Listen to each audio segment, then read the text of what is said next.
2025 সালে এসেও global fire পাওয়ার ইন্ডেক্সের চতুর্থ স্থান দখল করেছে ভারত। ভারতের সামরিক শক্তি যদি এতই হয়, তাহলে কেন ভারত বাংলাদেশে আগ্রাসন চালিয়ে দখল করে নিচ্ছে না? তাদের দৌড় কি শুধু হুমকি ধামকি পর্যন্তই?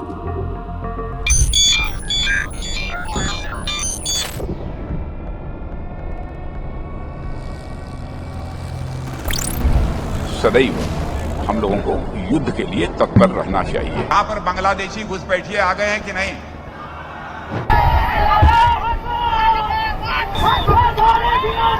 কিছুতেই থামছেই না সীমান্তে মানুষ হত্যা। আমরা এই বর্ডারের বাসিন্দারা আমরা সবাই কিন্তু আতঙ্কে আছি। आज मैं आपको वचन देकर जा रहा हूँ, एक एक की पहचान करके उन्हें बाहर करेगी बहनों भाइयों, एक एक की पहचान करके।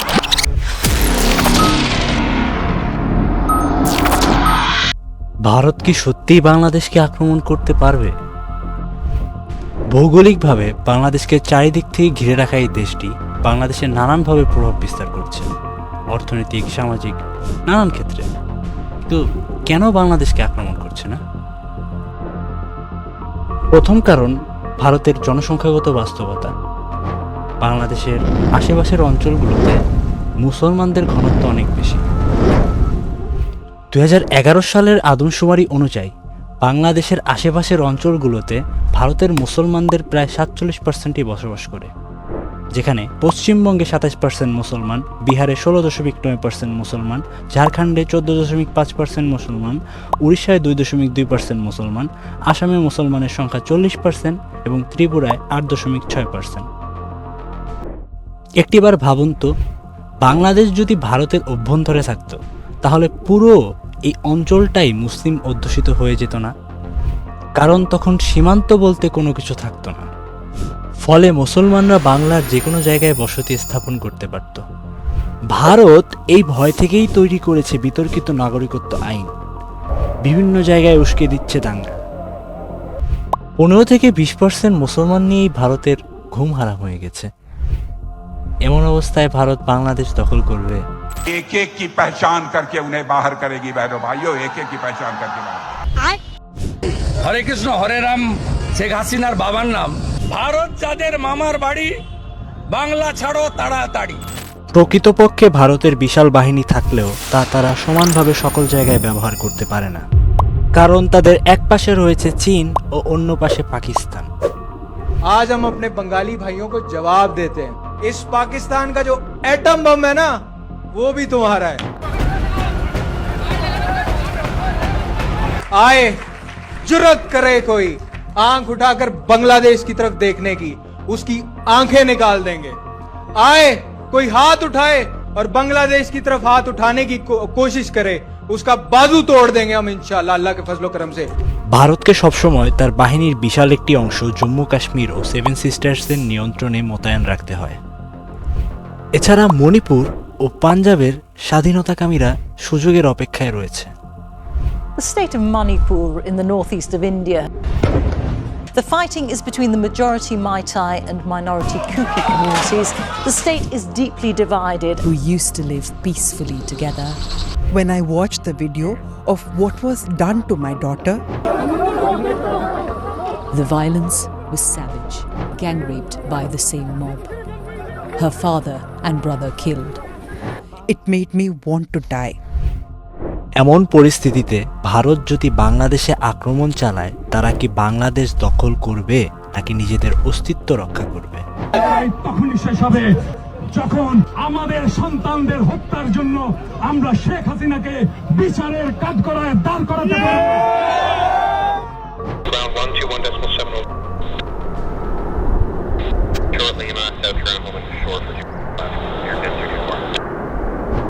ভুলে গেলে চলবে না, বিশ্বজুড়ে 2 কোটি বাংলাদেশি প্রবাসী রয়েছে, যাদের প্রভাবে ভারতকে ব্যাপক কূটনৈতিক চাপ সহ্য করতে হবে।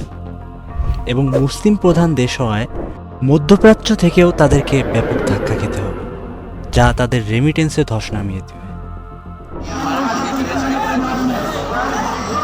لبيك اللهم لبيك لبيك لا شريك لك لبيك إن الحمد والنعمة لك والملك لا شريك لك দখল না করতে পারার আরেকটি কারণ হলো অর্থনীতি। ভারত যতই লাফাক, তারা বাংলাদেশের উপর বাণিজ্যিকভাবে নির্ভরশীল। কেননা রেমিটেন্স, ট্যুরিজম, চিকিৎসার মাধ্যমে বছরে প্রায় $20 বিলিয়ন আয় করে তারা।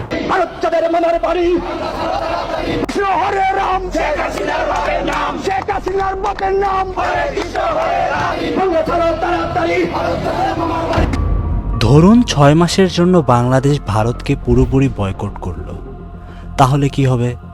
ভারতের সাধারণ জনগণই তখন তাদের সরকারকে বেদম পিটাবে। এরা টিভিতে বসে বসে ডায়লগ মেরে চট্টগ্রাম দখল নিয়ে নিল। ভারতের হকার সাংবাদিক ময়ূক রঞ্জন ঘোষের বাড়ি গেড়াও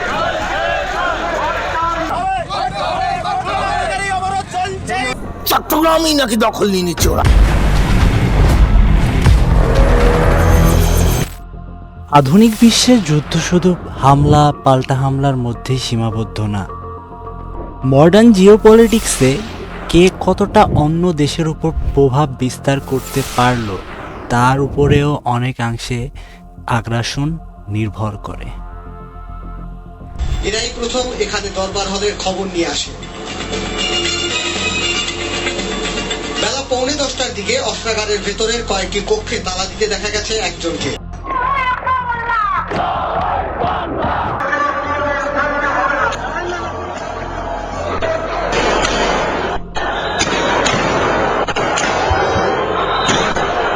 গায়ে লাল রং লাগিয়ে পড়ে আছে, যখন পুলিশ যে ডাক দিচ্ছে উঠে দৌড় মারছে।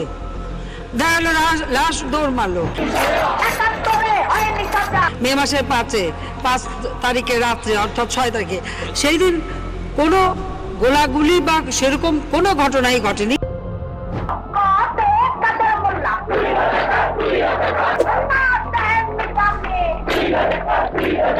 Şehadetin şehit gibi yaşayan May the late Motiur Rahman Nizami rest in peace. কি ঘটেছে বা কেন ঘটেছে আমি আপনাকে এটা কেউ বলতে পারবো না। আর কইলাম না আর কি, সত্যতা বাড়াইতে চাই না, তিক্ততা বাড়াইতে চাই না।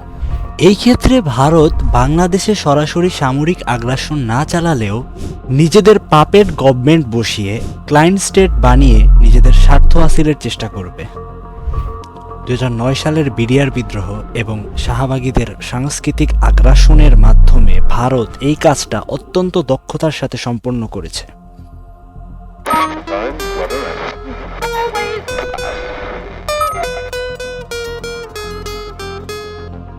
আমি কে?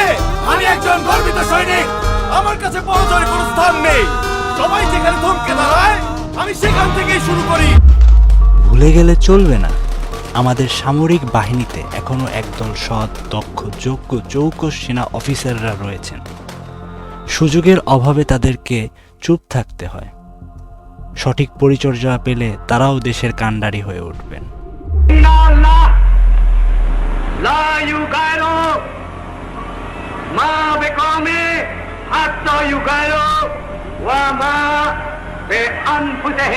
বাংলাদেশের স্বাধীন জনগণ চায় বেঁচে থাকবার অধিকার। আপনারা নেতৃত্ব দিতে চান, আপনাদেরকে জনগণের মধ্যে যেতে হবে।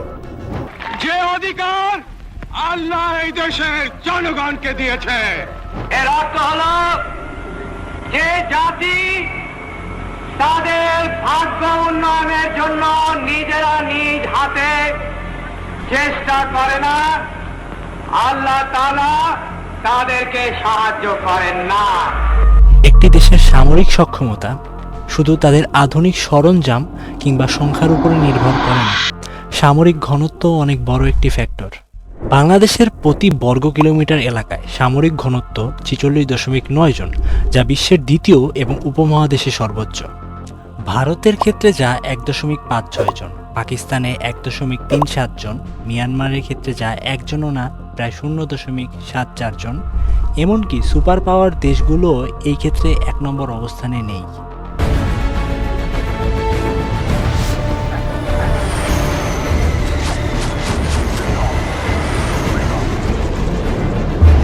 জাতিসংঘের শান্তিরক্ষা মিশন থেকে শুরু করে প্রতিটি ক্ষেত্রে বাংলাদেশ সাফল্যের পরিচয় দিয়েছে।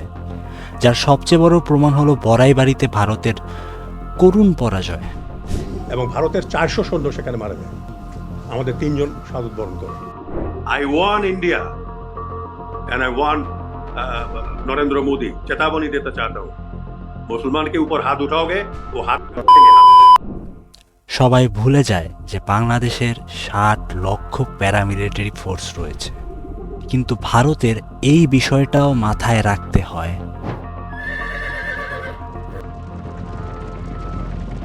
ছোটবেলায় কবিতা পড়েছি, খোকা ঘুমালো, পাড়া জুড়ালো, বর্গি এলো দেশে। এই বর্গি আর কেউ না, এই বর্গি হচ্ছে মারাঠারা, ভারতীয় উগ্র হিন্দুত্ববাদীরা, যাদেরকে আমরা চিনি মারাঠা বলে। ঐতিহাসিকভাবেই এই অঞ্চলের মানুষ কখনো দিল্লির দাসত্ব মেনে নেয়নি। টানা 300 বছর ধরে যুদ্ধ করে আসার দৃষ্টান্ত ইতিহাসে বিরল। 1947 সালে পাকিস্তান তৈরিতে এই অঞ্চলের বাঙালি মুসলমানদেরই অবদান সবচেয়ে বেশি ছিল। এরপর এলো সেই কালো, এদেশে নিরীহ জনগণের ওপর ঝাঁপিয়ে পড়ে পাক বাহিনী।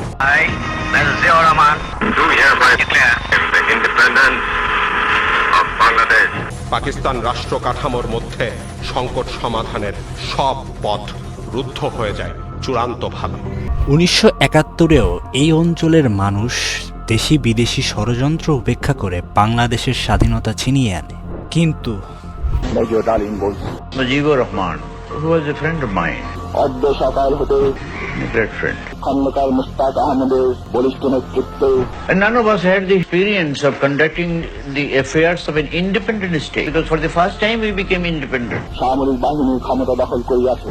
Mujib Saab went for Bakshar, which means Sheikh Mujib ও তার খুনি দুর্নীতিবাজ সরকারকে উৎখাত করা হইয়াছে। one leader, one party, one country. এখন হতে সারা দেশে সামরিক আইন জারি করা হলো, আপনারা সবাই আমাদের সাথে সহযোগিতা করুন। তার মানে কি মুক্তিযোদ্ধার সন্তান নাতিপুতিরা কেউ মেধাবী না? যত রাজাকারের বাচ্চারা নাতিপুতি হলো মেধাবী, তাই না?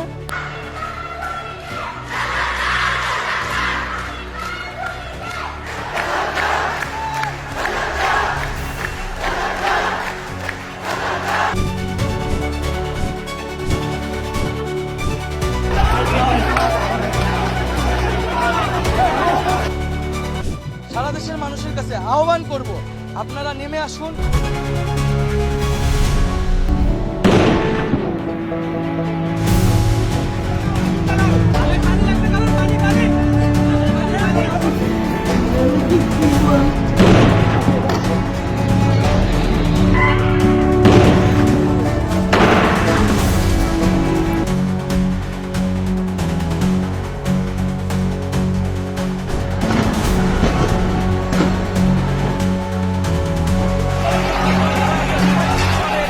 সারা দেশে কারফিউ জারি করা হয়েছে। প্রধানমন্ত্রী, এটা তো একটা সাময়িক ব্যাপার, কিন্তু আমি তো বঙ্গবন্ধু শেখ মুজিবের মেয়ে।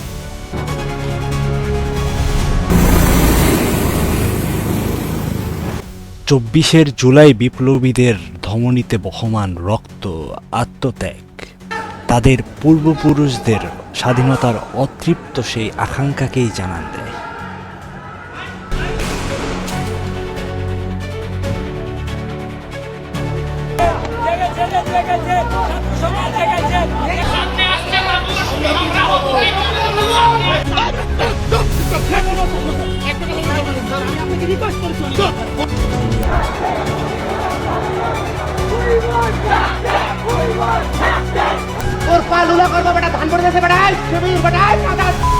এই মৃত্যু পতাকা আমার দেশ না, এই জল্লাদের উল্লাস মঞ্চ আমার দেশ না।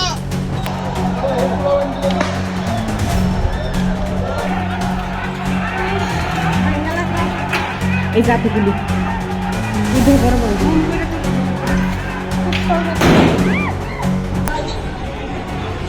আপনাদের ছেলের বয়সে আমরা যে সংস্থা করতে পারছি, আপনারা আজকে আমরা একা হয়ে পড়ছি, আপনাদের বিবেক নাই।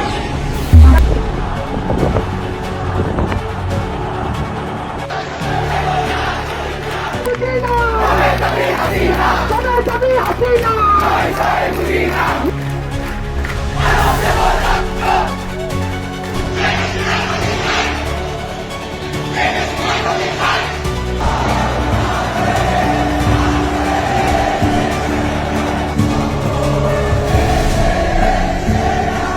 আমরা এক দফার সিদ্ধান্তে উপনীত হয়েছি।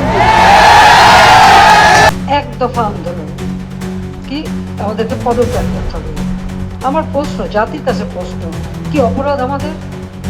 আমরা কি অপরাধটা করছি? গ্রেনেড বিস্ফোরণের সঙ্গে সঙ্গে জনতা ছত্রভঙ্গ হয়ে যায়। পুলিশ সামনে ধাওয়া করে, সাথে সাথেই গুলি ছুটতে শুরু করে তারা।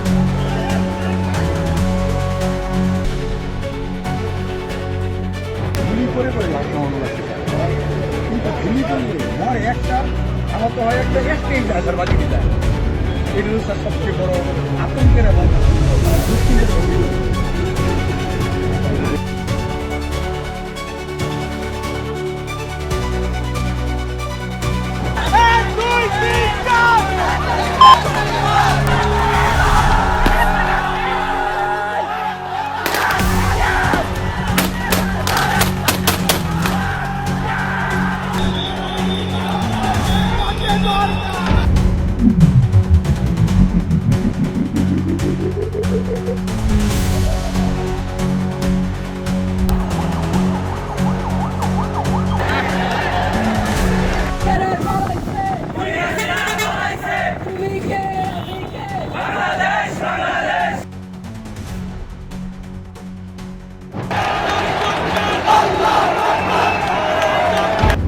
এত কিছুর পরেও যদি ভারত বাংলাদেশে আক্রমণ করে তবে তা স্ফুলিঙ্গের মতো পুরা ভারতবর্ষে ছড়িয়ে যাবে।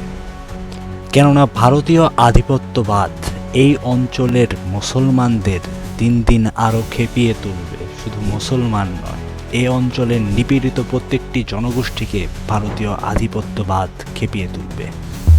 মনে রাখবেন, কোনো কিছু নতুন করে গড়তে হলে পুরাতনটাকে ভাঙতে হয়। তুরস্কের হায়া সোফিয়া ৮৬ বছর পরে আবার মসজিদে রূপান্তরিত হয়েছে। হায়া সোফিয়া যদি ৮৬ বছর পরে মসজিদে রূপান্তরিত হতে পারে, তবে ভারতের বয়স এখনো ৮৬ হয়নি। ইনকিলাব জিন্দাবাদ, বাংলাদেশ জিন্দাবাদ। وهو ملك الهند السلطان العظيم أورانغزيب عالم جيل। আর কইলাম না আর কি, সত্যতা বাড়াইতে চাই না, তিক্ততা বাড়াইতে চাই না। ভারত ঢোকা মানে বিপ্লবের অপমৃত্যু, এইটা আমরা হইতে দেব না।